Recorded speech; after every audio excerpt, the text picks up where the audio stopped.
online culture pushing more towards that of, the right being more dominant, because I do think that this will lead to that a bit more.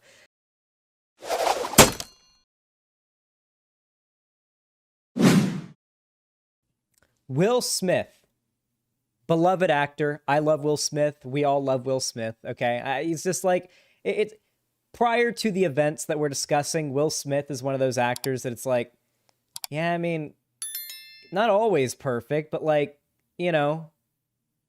pretty hard to hate Will Smith, right?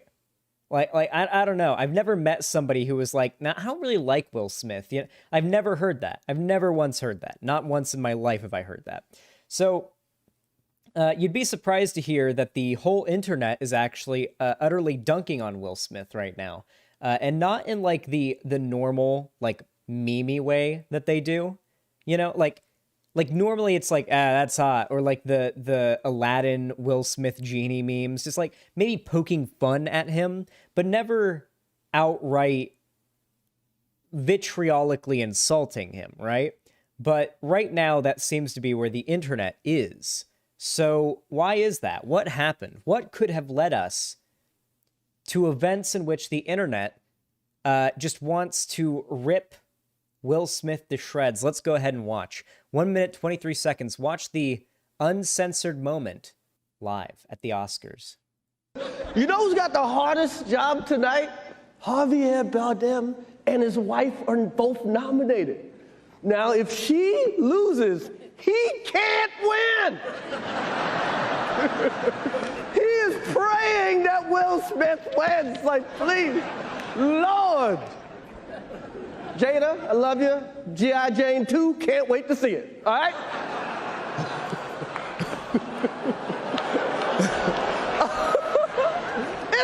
That was a nice one. Okay. I'm out here. Richard. Oh, wow. Wow. Will Smith just smacked the shit out of me. Keep my wife's name out your fucking mouth. Wow, dude. Yes. It was a G.I. Jane joke. Keep my wife's name out your fucking mouth. I'm going to, okay? Okay. Woo! Okay. So, listen. I watched every single episode of Everybody Hates Chris growing up, and as a white dude, you have no idea how much restraint it took for me to make a meme the second I saw this happen, referencing the "I will slap the black off of you" joke from Everybody Hates Chris. I wanted to make that joke, but I just knew Twitter couldn't handle it.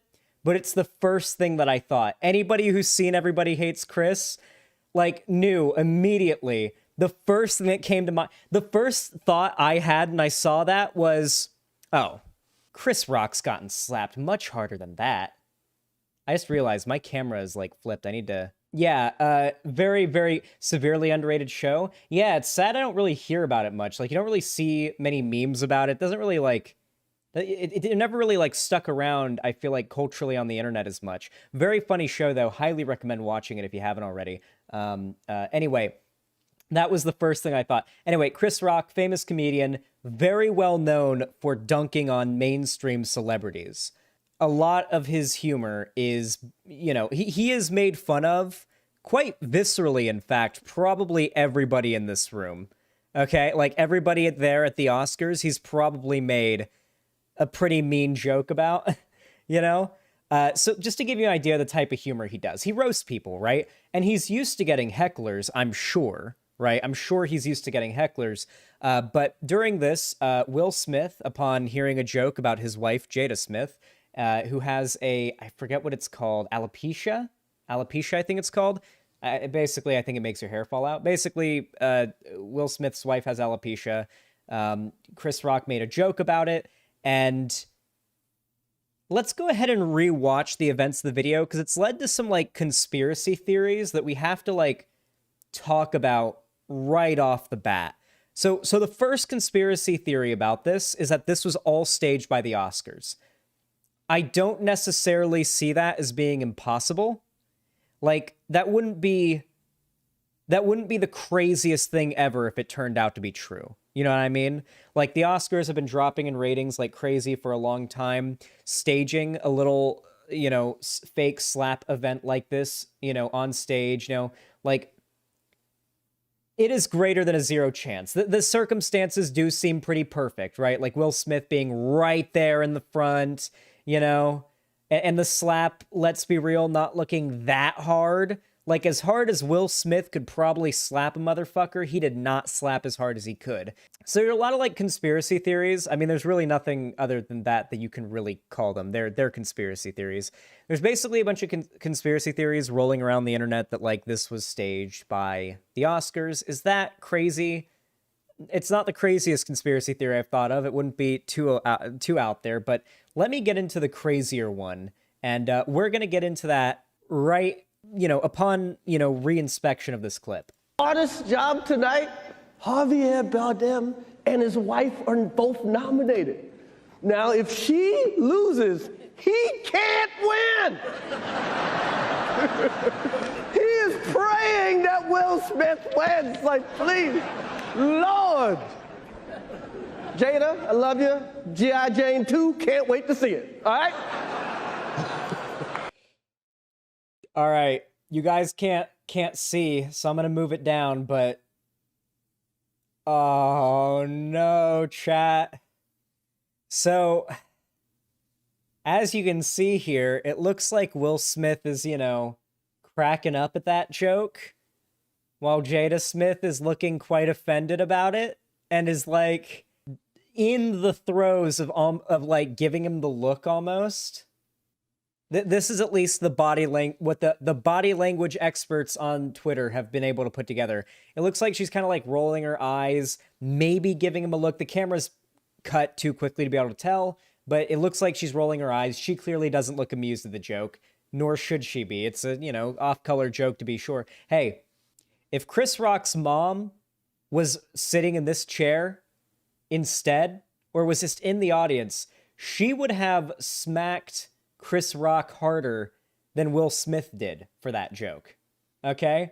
At least if Everybody Hates Chris is anything to go off of, the smack would have been much harder, all right? For something like that, yeah.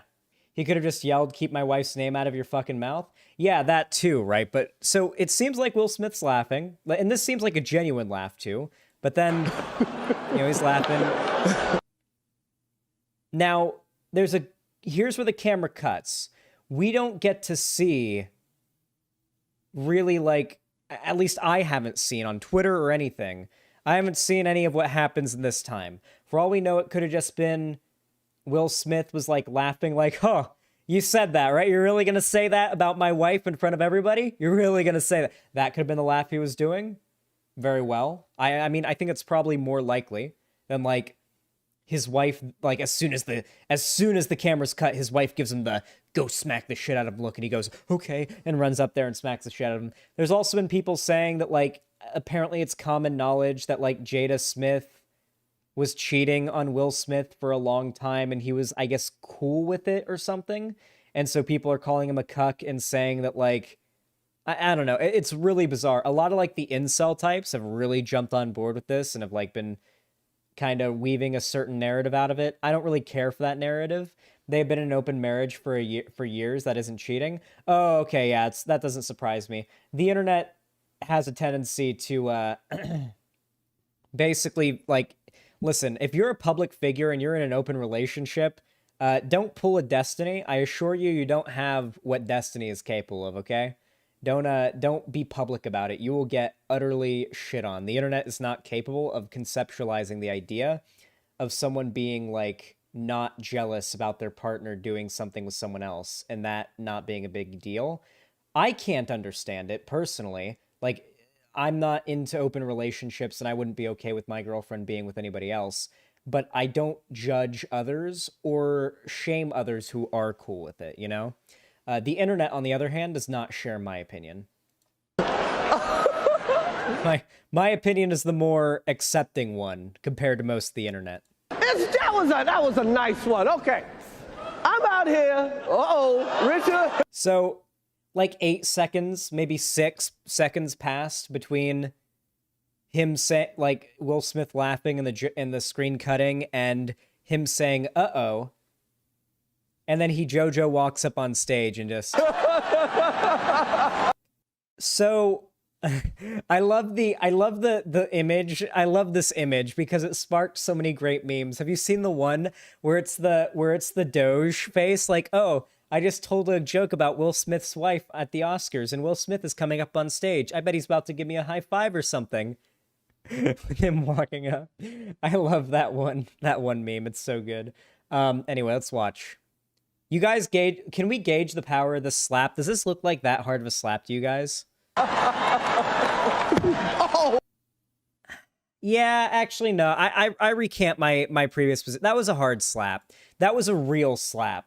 That was more of a palmy thud slap. That was like he was gonna go for a punch, but then like last second realized if I punch Chris Rock on stage, I might like really hurt him, and that's gonna be a problem. So he like turned it into a slap last minute, but it was like kind of a hard one.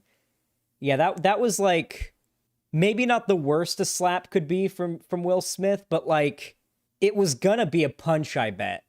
It was gonna be a punch that he turned into a slap.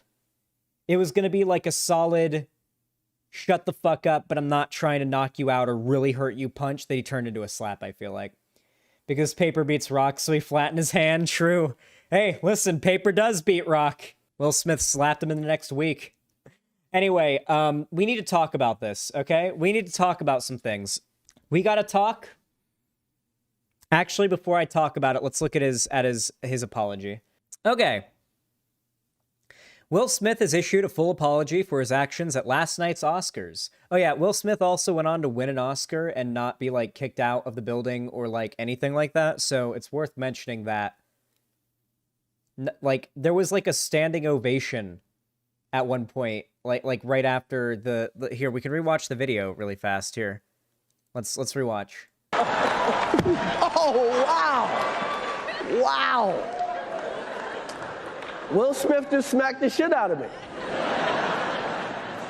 Keep my wife's name out your fucking mouth. Wow, dude. Yes. It was a G.I. Jane jump. Keep my wife's name out your fucking mouth. I'm going to, okay? Okay. That was a greatest night in the history of television. Okay. By the way, listen, he took it like a champ, okay? The best way for him to take this would be to say, almost in a starstruck way, I just got smacked by Will Smith at the Oscars. And then to say, this was the greatest moment in television history maybe ever. What a baller way to respond to just getting smacked on stage. I'm also going to go over his apology, and then we're going to get into the discussion about toxic masculinity, okay? We're going to do... I am going to play devil's advocate as hard as I can, but I am still going to fall firmly on one side of the issue. Though I hope that you guys, when I do give my take on this, that you guys will wait until the end of my take and hear my final opinion, because I'm going to sort of build up to it, you know what I'm saying? Like, it's going to start out as like, so here's what happened, here's the thought process behind this person acting, here's the thought process behind this person acting, and then lead to like a moral conclusion, and then I have a whole other segment at the end of this I want to talk about, having to do with how I think this event may contribute to online culture pushing more towards that of, you know, the right being more dominant, because I do think that will lead to this will lead to that a bit more. And why that's also a problem. And we're going to have a little bit of a talk about toxic masculinity. It's going to be great. Anyway, here's the apology. Violence in all its forms is poisonous and destructive. My behavior at last night's Academy Awards is unacceptable and inexcusable. Jokes at my expense are part of the job, but a joke about Jada's medical condition was too much for me to bear, and I reacted emotionally. I would like to publicly apologize to you, Chris. I was out of line and I was wrong. I'm embarrassed and my actions were not indicative of the man I want to be. There is no place for violence in a world of love and kindness. I would also like to apologize to the Academy, the producers of the show, all the attendees, and everyone watching around the world. I would like to apologize to the Williams family and my King Richard family. I deeply regret that my behavior has stained what has been an otherwise gorgeous journey for all of us. I am a work in progress. Sincerely, Will. Just apologize to Chris personally. No, if you're a public figure, apologies, like, you need to do like a first and foremost private apology, like reach out, text, call, talk, and say, yo, hey, I'm sorry. But a public apology is probably still warranted when we're talking public figures this large. This apology, first and foremost, okay. Hey, Begging Brat, how's it been? Good to have you here. This apology from Will Smith, well, what it most likely was PR. I imagine that somebody wrote this for him and he didn't write it. He's rich enough to hire people to write that. The letter was this apology was probably to like save face and, cover for him. But assuming that it wasn't, a lot of people have been attacking the wording of the first paragraph of the apology. And I need to talk about this really fast. I'm going to play a little bit of defense for Will Smith here. All right, so chill down. But violence in all its forms is poisonous and destructive. My behavior at last night's Academy Awards is unacceptable and inexcusable. Jokes at my expense are part of the job, but a joke about Jada's medical condition was too much for me to bear, and I reacted emotionally. A lot of people got mad when he said, but a joke about Jada's medical condition was too much for me to bear, and I reacted emotionally. A lot of people got really mad about that because they thought he was giving excuses. I'm going to talk really quickly about something the internet has a tendency to do that really does kind of frustrate me. Like really frustrates me. Okay. There is such thing as like the courts, right? We have the law and we have the courts, where if you break the law, then you are tried by a jury of your peers and, yada, yada, you got a lawyer. Yeah, you have a fair trial, ideally, so on and so forth, right? And when it comes to celebrities and public figures and getting into controversy, there's a phrase called the court of public opinion.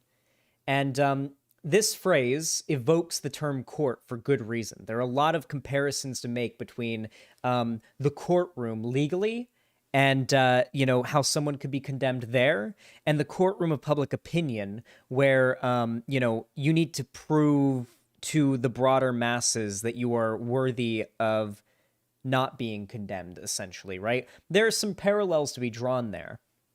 Something I find interesting, though, is that when somebody on the internet does something wrong, or a public figure does something wrong, and they put out an apology for it, regardless of whether or not the apology is deemed to be genuine or not, we can't really know that. It always feels like if there's ever any inclusion of an explanation for why the person did what they did, that it's making excuses, which is weird because in law, the police and like prosecutors and all our criminal justice system encourage the criminal or the suspect in question to give their side of the story and their reasoning as much as possible, because that means they can get as many details about what happened in the crime as possible and get like a story out of it, like a coherent line of events out of it, which helps them prosecute, right? And yet it feels like when it comes to the court of public opinion, if you ever, and I'm not saying that that's maybe the case here with Will Smith. I'm not even trying to defend Will Smith specifically. This is just a tendency I've seen a lot. If you so much as dare explain the motivation behind your actions, like, I don't know, like you're a human who made a mistake, like maybe you're not like evil and like you maybe had, understandable motivations behind your actions that if explained might maybe not make you look a little bit less like an evil piece of shit than you did before. Like, it feels like the internet takes so much issue with like trying to humanize yourself when you make a mistake. And I understand where there can be a soft spot for that, but like, God, sometimes it can be really obnoxious. Anyway, now we need to talk about the real meat and potatoes of this topic, okay? The real meat and potatoes. And that is toxic masculinity. In our society, Come on, you guys know what emo to type when I say society. In our society, if you are a man, certainly if you're a cis man and you're straight, and you have a wife or a girlfriend, society basically measures your worth as a man and how much respect you deserve as a man on how you are able to defend yourself and your property. In our society, a man who can't defend his home, a man who can't defend his belongings or his own life, isn't very well respected. Is anyone going to disagree with that? I'd be surprised if you did. Any man who can't do these things is generally, broadly by society, not as well respected as a man who can. People look up to dudes who give off an imposing stature and can obviously defend themselves and their property. And naturally, in our society, a very misogynistic society, whether we realize it or not, we do treat women like property when it comes to relationships. Even the most progressive of us do at times. We do. It's even, obvious in our language, Is that your girlfriend? I mean, we do it with, obviously your boyfriend, right? But there's a level of possessiveness right there, right? And then on top of that, our society encourages monogamy a lot as well, which encourages jealousy and other things like that. So it leads to this sort of playing field in which if somebody takes a jab at your girlfriend or wife or whatever, or does anything like that, then you as a dude are put in a situation, right? Either you let it slide and you look like you can't defend your property to, I guess, the more chauvinistic and toxic masculinity aspects of society, or you step up and you do the masculine stand-up defend milady's honor thing, which may potentially come off better to broader society, but may also upset the person in question that you're trying to defend. Because something you have to remember is women aren't necessarily thrilled about society treating them like objects or like possessions of men that they're in relationships with. So the implication of having to defend milady's honor, at least from a woman's perspective in many cases, is essentially a reinforcement of the idea that she is just a guy's property and that this is like a dog defending their property, right?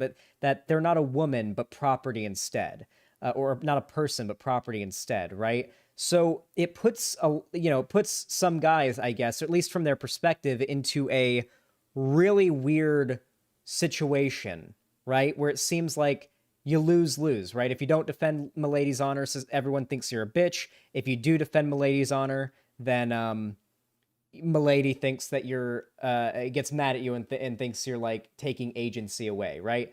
And for good reason, right? It's an upsetting situation that a lot of dudes do feel like they're in. However, enough playing devil's advocate here. Well, that may be a very real sort of, I guess, dilemma to be in.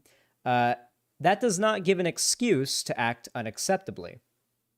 If you're in if my fellow men out there, if you're watching and you're ever in a situation like this, and you're like at the bar, and like some dude, and you're with your girlfriend, and some dude walks up and like starts hitting on her, you probably shouldn't attack the dude. As much as it may seem like the macho masculine thing to do there, probably think for a moment and don't do that. Our society has reached a point where encouraging violence isn't really or engaging in violence whenever you get mad isn't really going to work out well for you. If Will Smith wasn't a celebrity and he just walked up to some random person on the street and done that, it's very possible he could have gone to jail. Don't realistically think that you can do something like what he did. Like if somebody starts insulting you or your family or your partner or whatever, you can just walk up and punch them or smack them. Most likely you're gonna get taken off to fucking prison. Okay? Yeah, it's probably not worth it to throw hands with people. But it is up to you. Here's where I'm gonna dip into another aspect of my opinion. I'm not mad at Will Smith. I'm not mad at him at all. because I do think that overall, this isn't a very big deal. The fact that it was televised to a lot of people is what made it a big deal, but on its own, the idea of a guy smacking another dude in the face over insulting his wife isn't really, you know, anything to be concerned about at the end of the day. It's not really that big a deal. And frankly, nothing that, like, if my friend did what Will Smith did at a comedy, if like me and my friend were at a comedy club with my friend's girlfriend, and then my friend walked up and smacked the comedian on stage in the face because the comedian insulted his girlfriend, do you think I would end my friendship with that person or have less respect for that friend? Of course not. I mean, like, fuck. I mean, talk shit, get hit, I guess. I mean, not what I would have done. Maybe not the smartest decision, but I mean, I'm not going to get pissed about it. Like, I've certainly not lost a drop of respect for Will Smith over this, frankly. People are talking about this instead of the amount of anti-Semitic hate crimes going on right now. It's disgusting, Xander Hall. Okay. People can talk about multiple things at once, all right? I hate when people say people are talking about blank instead of blank. And it's like, okay, I understand that. But if it's like if people are only talking about blank instead of blank, then sure.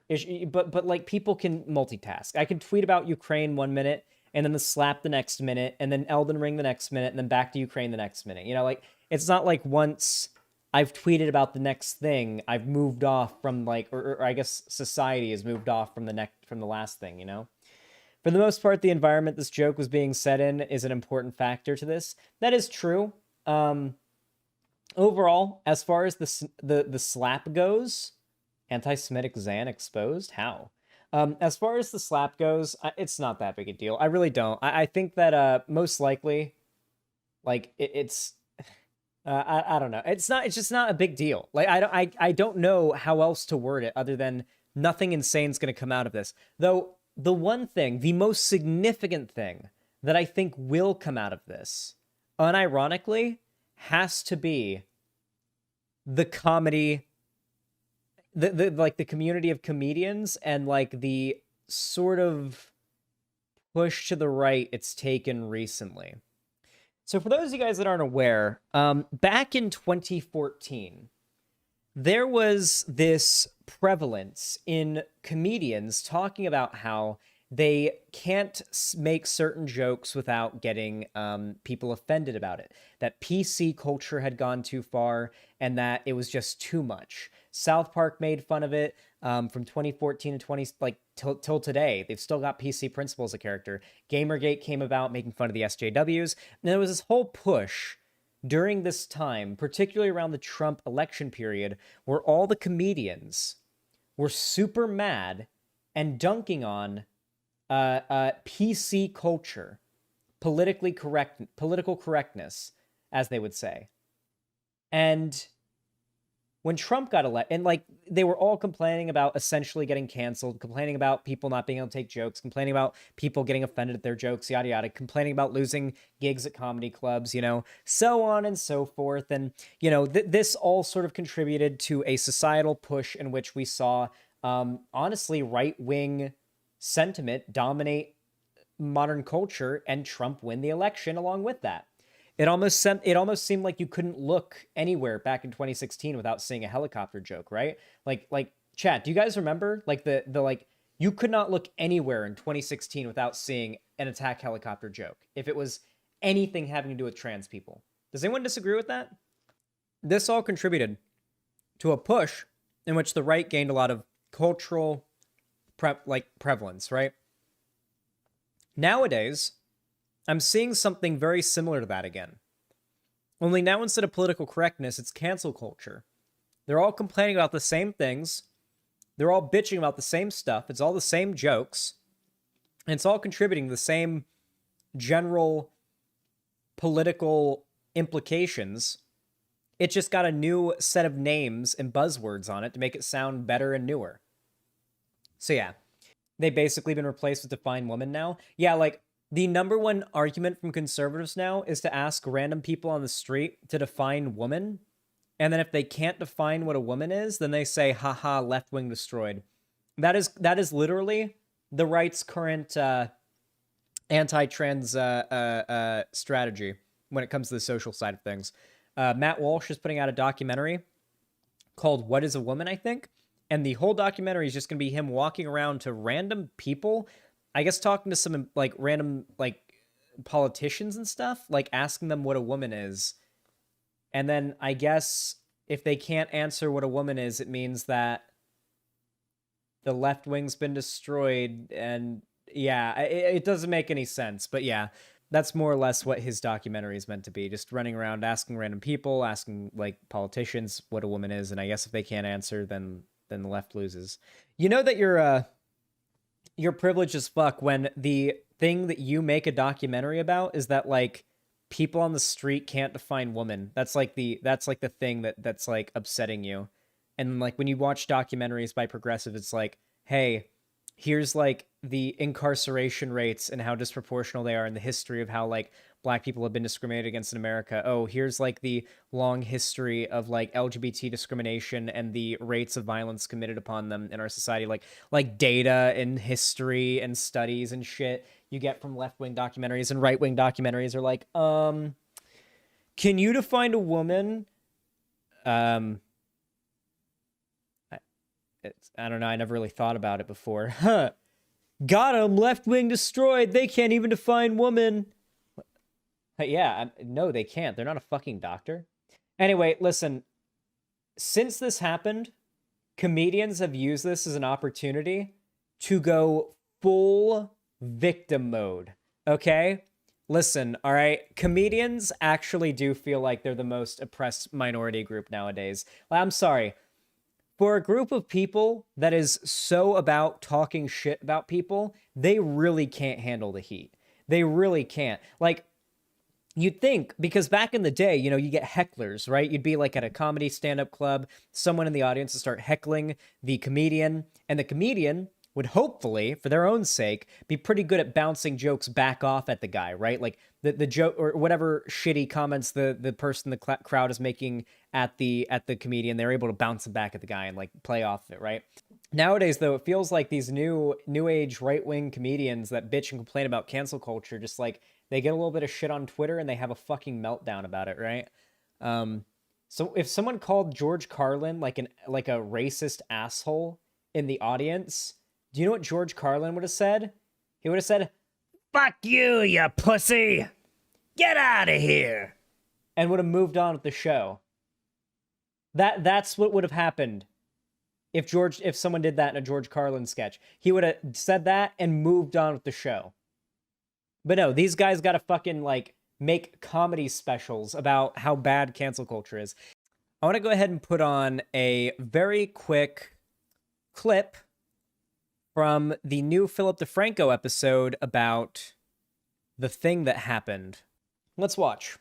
Today we have to talk about if Will Smith was hoping that this whole him slapping Chris Rock at the Oscars thing would be over because of his new apology. He is sadly mistaken. But that is where we'll start today, with Will Smith or his PR people apologizing on his Instagram yesterday, writing violence in all of its forms is poisonous and destructive. My behavior at last night's Academy Awards was unacceptable and inexcusable. Jokes at my expense are part of the job, but a joke about Jada's medical condition was too much for me to bear and I reacted emotionally. I would like to publicly apologize to you, Chris. I was out of line and I was wrong. I am embarrassed and my actions were not indicative of the man I want to be. And in this, also apologizing to the Academy, the King Richard family, and the Williams family. With that apology, the Williams family may be also connected to Richard Williams, right, the man that Will Smith played in the movie, having spoke about Will Smith slapping Chris Rock, saying, "We don't know all the details of what happened, but we don't condone anyone hitting anyone else unless it's in self-defense." Which is notable because in Will Smith's acceptance speech, he appeared to try to relate his actions on that stage to what Richard did himself. Also, today you had Jada posting on Instagram that this is a season for healing and that she is here for it. And as far as Chris, he has not issued a public comment on the situation yet, but oh, if he was in need of some new stand-up material, does he have it now? And not only does he have that, even though if you go online and people seem split 50-50, most comedians other than Tiffany Haddish have Chris Rock's back right now. Because like I said, if Will Smith's goal was for people to keep my wife's name out your mouth, what he actually appears to have done is give the comedy community a green light. With some comedians like Tom Segura just throwing fucking haymakers right out the gate, tweeting, "Fuck Will Smith's candy ass smacking a dude 4 inches shorter and 50 pounds lighter." He's just in his feelings because his bald-headed bitch been fucking around on him for years and he takes it. We all know who he wishes he could slap, hashtag cuck Will. With other comedians like Chris DiStefano. I think that the political the political biases behind that tweet from that particular comedian might be a little bit obvious. I'm not like making any moral judgments, just suggesting that like, yeah, there is sort of like a, I mean, there, if anyone ever said that shit to my wife, they would be face to face with daddy tipster. Trust me, don't fuck with my wife. I ain't joking, homie. Lol. Hey tipster, what's up, buddy? I need some water. Your mouth be thirsty. Yeah, I mean, like, pretty clearly, there's like a little bit of a political sort of motivation behind that. Yeah, he went nuclear on that one. God damn. Yeah, no, like, Will Smith doing that was basically like Streisand affecting the fuck out of himself, right? Like, if you make such a big deal about something like that, like, okay, if it's like a direct insult or attack, that's one thing. But if your response to a joke is that violent and like angry, that does make you look mad, and that is exactly what humor like that is meant to do. The best way to handle humor that's like jabbing at you is to laugh it off. For one, you shouldn't take it seriously in the first place, okay? Nothing anybody says to you can like actually do anything to you. Like, I know that like that's easier said than done, but you should actively try to break down people's ability to like say things to you that hurt your feelings, right? That, trust me, on the internet, that will help you a lot. We'll get a little bit more into the point I'm making here in a moment. And he takes it. We all know who he wishes he could slap, hashtag cuck Will, with other comedians like Chris DiStefano making kind of impromptu videos from their car saying, I am 100% on Chris Rock's side. I mean, really, you're gonna slap a guy over a freaking G.I. Jane joke? I don't care what happened in your life before this, or he's been making fun of Will Smith and Jada Pinkett Smith's relationship for a long time. What did Chris say after the Oscars? If he didn't make a joke about getting smacked into another dimension, then we need to cancel Chris Rock. Car rant, true. Fucking boomers and their car rants. If you ever see me upload a car rant on YouTube, just I give you permission. I give you permission to find me and kill me if I ever upload a car rant on YouTube. Who the fuck cares about what some old guy vaguely related to Will thinks on this? Day after day, I'm pushed to believing corporations are using Satanism to brainwash people into giving a shit. If that ends up being the case, then I will have to apologize to Alex Jones if that ends up being the case. It's like, yeah, because it's toxic. You can obviously see it's toxic. I mean, she publicly says she cheats on you all the time, and Will Smith's obviously in the closet gay, which is fine. Just come out, be free, be open, be gay, be happy. With some like James Corden coming to Chris Rock's defense in a more calm way. Yeah, a lot of comedians have been accusing him of being gay as well, which is an interesting pull from it. I don't know what the story behind that one is. James Corden opinion valid? I'm sorry, James Corden isn't funny. I'm gonna be honest here. There are very few, if any, funny, like, normie comedians or, like, public figures, okay? The funniest humor you're gonna find is gonna be the dark, dirty, fucking dank shit you find on the internet, okay? I'm sorry, guys. No matter how left-wing I get, the funniest shit I've ever read on the internet is gonna be the horrible words the horrible things I would never even utter that I've seen on some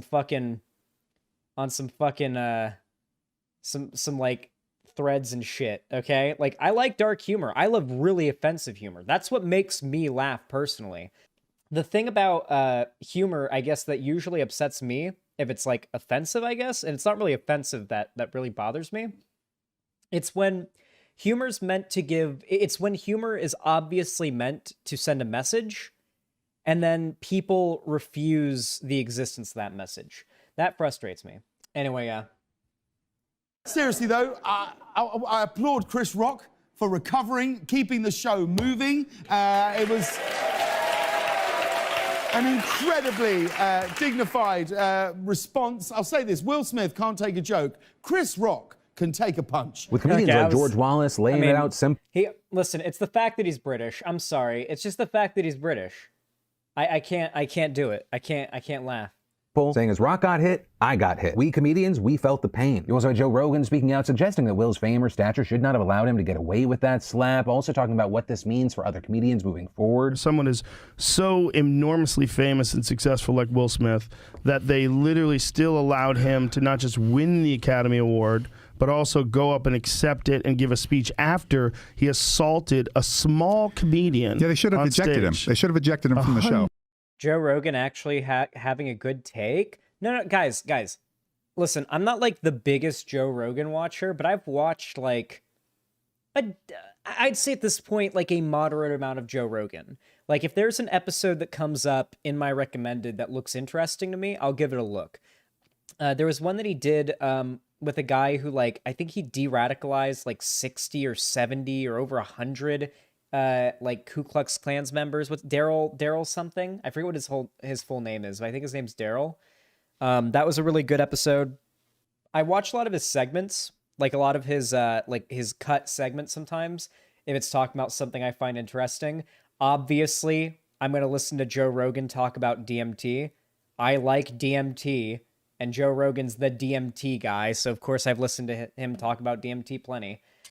But yeah, I mean, like, the problem isn't that, like, Joe Rogan is, like, a piece of shit far-right Nazi or some shit like that. The problem with Joe Rogan, at least from my perspective, and I'd say most reasonable lefties' perspective, has always been that, like, Joe Rogan's whole thing is that he just talks to people, right? He's just like a bro. They sit down, they hang out, they talk. Very appealing, right? There's a reason why people enjoy it. There's a reason this is the biggest podcast in the world. And one of the biggest appeals that Joe Rogan has is the feeling that he doesn't preach to you. Joe Rogan doesn't preach. He doesn't. Joe Rogan never, ever preaches to his audience. He just kind of like talks with people, and then that's it. And the audience comes out of it with whatever opinion they come out of it with. The problem with that, though, is sometimes he brings on people who are not quite as credible as he makes them seem. And then those uncredible people say things and spread lies or misinformation that millions upon millions and millions of people think that, you know, he preaches on vaccines. That is actually true. No, he did specifically say, don't get vaccinated if you don't want, like, I think what he said was, don't get vaccinated if you're not at risk of getting too hurt by COVID, is what I think he said. He specifically said you shouldn't get vaccinated if you don't have a high risk of being seriously hurt by COVID. He actively told people you shouldn't get vaccinated. Like it was a specific recommendation on his part. In that case, he did preach, and in that case, a lot of people followed what he said. A lot of people like defend that by saying like, well, anybody who is stupid enough to listen to Joe Rogan for health advice would do. It's like, well, I mean, like at that point, it's like, how many millions of stupid people do we let take bad health advice from Joe Rogan before it's a problem, you know? Like, I'm sorry, are stupid people dying in mass from, you know, taking bad misinformation about a disease not seriously, like not a problem? Okay, let's continue. 100%. 100%. I agree with that. You can't just go smack a man in the face in front of the world and then go about business as usual. First of all, it sets a terrible precedent. Yes. In so many different ways. It sets a terrible precedent for comedy clubs. Yes. Like, are people Yeah, sorry. What Joe Rogan said specifically was, if you feel young and you feel healthy, you shouldn't get the vaccination. Yeah, that's what he said. If you feel young and you feel healthy, don't get vaccinated. There hasn't been enough research into it. All right, let's continue. going to decide that they're going to go on stage and smack the comedian now? Additionally, Rogan and others calling Chris Rock's joke mild, which is also, I think, why you had people like comedian Andrew Schultz doing a no-holds-barred, oh, you thought Rock's joke was bad? Just watch this 3-minute roast of Will and Jada at the top of his podcast today, also wearing armor, I guess, in case Will Smith was near the studio. If you didn't see the Oscars, Chris Rock got himself in a hairy situation. He shined a light on female alopecia, while Jada... Okay, let's watch this clip really quick, and then I'll get into the point that I wanted to make. Jada's head shined a light on everything else. Chris was making fun of Jada's baldy, but seriously, how is Will supposed to get turned on if she has a woman's haircut? Now, I'm not saying that he's gay. Wow. He likes women, specifically ones that swim for Penn. Last night, Will Smith looked like he was from the streets of Philadelphia, and Jada looked like she was from the movie. Now, after all that drama, Will Smith still took home an Oscar. I'm talking about the award, not a Mexican guy to his wife while he watched in the corner. Okay, you gotta chill though. Now, to clarify, Will won the Oscar for Best Actor. People were saying it was for the Lifetime Achievement Award, and no, that's not it. That Oscar goes to the plumber that unclogged Jada's shower drain. Will, let this be a lesson to you. If you want to keep your wife's name out of other people's mouths, make sure to keep your hands off comedians. With Scholes also making a point that I've seen other comedians make, where it very much feels like this is the comedy community versus the Hollywood community. With him noting that even though the crowd was kind of in shock that this was a thing that was actually happening, they very much appear to be on Will Smith's side. Keep this in mind. All the people in that crowd have been made fun of by Chris Rock for the last decade. That's true. These are people who live in their own little Hollywood bubbles. Nobody ever gives them pushback. Nobody ever teases them. Nobody ever says nothing to these people. They don't have a sense of humor. You go see these shows and they're like groaning about all these jokes and then applauding when the joke is virtuous, right? Yeah. They have to go to these events because they want the public applause. Yeah. They want the public validation, but they know that they're going to get caught in the crosshairs from a Chris Rock joke, and it drives them crazy. And they were happy. With the likes of Jim Carrey also taking aim at the audience reaction and That is the part in particular that I wanted to talk about. Did you notice anything about any like consistent trend in all of those clips and comedian statements? Not all of them, but a fair amount of them. Carrey's was fine. Carrey's statement was fine. Did you notice anything like in particular that kind of stood out to you? Anything, perhaps? Anything in particular? Consistently, throughout all of these clips, every single one of them, in fact, it seems as though, like, all of these comedians, all of their jokes, every single one of them, they all consistently say the same thing. They kind of put up this sort of idea that there's a fight or a war between the woke, virtuous, soy, thin-skinned Hollywood echo chamber SJW. They really wanted to say SJWs. Like, you know that, like, they were basically just wanting to say SJWs without saying SJWs. Like, that was basically what they were doing. Versus these based comedians who are just trying to defend free speech and jokes. And the whole crowd was clapping when Will Smith walked up there to slap Chris Rock because they finally saw this as an opportunity for them to get revenge on the comedians. I'll admit that is one very, very, very, very, let's just say they're talking themselves up a little bit there to claim that, like, all the celebrities are really that in their head about these comedians. And two, I think this is going to contribute to exactly the same phenomenon we saw back in 2014 to 2017, 2018. Being a comedian is a tough job, okay? Because naturally, you're going to get to the point where you're going to make jokes that are going to offend people. And you really didn't mean to offend people. And to stop making those jokes would be ridiculous for you to do on several different levels. But the constant pushback from it is no doubt very frustrating. I know this experience. I've been canceled for... Do you guys want to know some of the jokes that have gotten me, like, legit canceled before? Like, to the point where it was serious, like subs lost significantly, me having to make response videos, like massive amounts of people having to get blocked on Twitter. Let me tell you the first joke that caused that.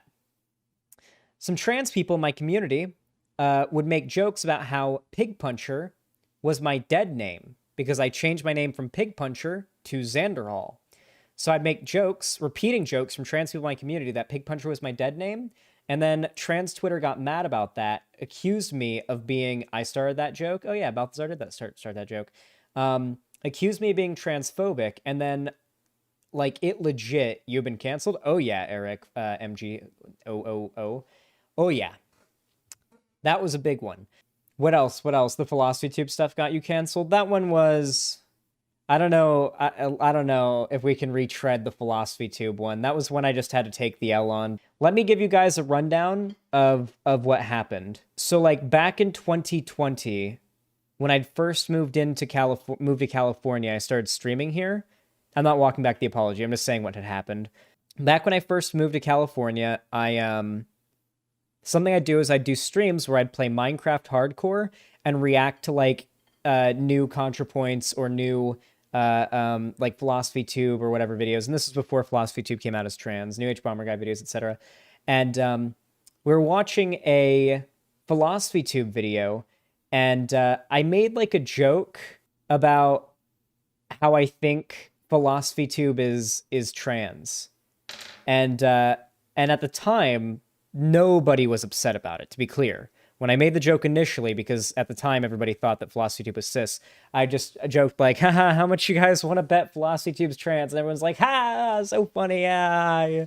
Right? Real funny times, real funny times. Skip forward a little while. Philosophy Tube comes out as trans, and I end up tweeting something along the lines of, holy shit, I called it. That tweet got so much hate. The main criticism was that I was, and I quote, making it about me. The criticism that I took the L on, I should say, was the idea that it's inappropriate to speculate on people's gender identity. The one thing I'll say in my defense, though, is trans Twitter has no right to cancel anybody over speculating on someone's gender identity. That might have been the most hypocritical thing trans Twitter could possibly do. That's all I'm saying.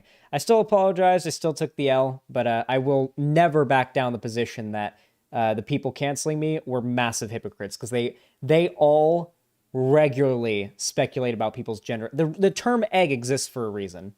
Let's not pretend like I didn't get canceled for that because I'm a cis dude, okay? That I got canceled for that because I was cis, okay? Let's make that very clear. If I'd made that joke and I was trans, I wouldn't have been canceled. Just as, by the way, another example of this, Philosophy Tube, before she came out as trans, made a joke where she quote tweeted an article by like, I don't know, some fucking media organization, and it was about Trump transitioning out of the White House for Biden. It was like something Trump transition, right? And Philosophy Tube makes a trans joke about it and says, I wish her well in her transition, yada yada. And trans Twitter just absolutely fucking dogpiles her, saying, you're cis, you can't make this joke, this is not a joke for you as a cis man to make, yada yada. And then like a month later, she comes out as trans, and then now the replies to that tweet are just a fucking graveyard. Deleted tweet, this tweet has been deleted by user, this tweet has been deleted by user, this tweet has been deleted by user, this tweet has been deleted by user. Just a graveyard of deleted tweets. Yeah, it's just, yeah, like, let's be real here. Your identity in the online left does give you a shield from criticism and getting canceled at certain times, and in certain cases will guarantee you get canceled for certain things at certain times. Just the reality of things. You just got to live with it. I'm not going to complain about it. Alrighty. If you enjoyed this segment, leave a like, subscribe, ring the bell icon, follow all my social media linked down below. And of course, if you want to support me financially to help me keep on streaming to you guys and creating content, consider donating, subscribing, or gifting a sub over my website, xanderhall.com/live, supporting me on YouTube, Twitch, Streamlabs, Stream Elements, or through Twitch or Patreon. By the way, the Patreon is about to go hard, okay? We've already got 2 episodes of the Patreon reward series recorded. Me, Balthazar, Apillo, and Ethan will record more episodes of our reactions to the Adventure Time Season 1 to do like episodes of for the Patreon thing. For those of you guys that don't know, the Patreon rewards we're doing is like me and my friends. We do a thing where it's like our cameras all together and you can hear us and you can see us. And then we watch a show and you like sync the show that we're watching up with the video, and we've got like a timer on there to help you sync it up, so you can legally watch a copy of the same thing we're watching on your end and see our reaction in full. And it's almost like, I think it's a cool little extra reward for those of you guys that want to go and support me on Patreon. You get to like see more of what I'm like when I'm not on stream talking politics.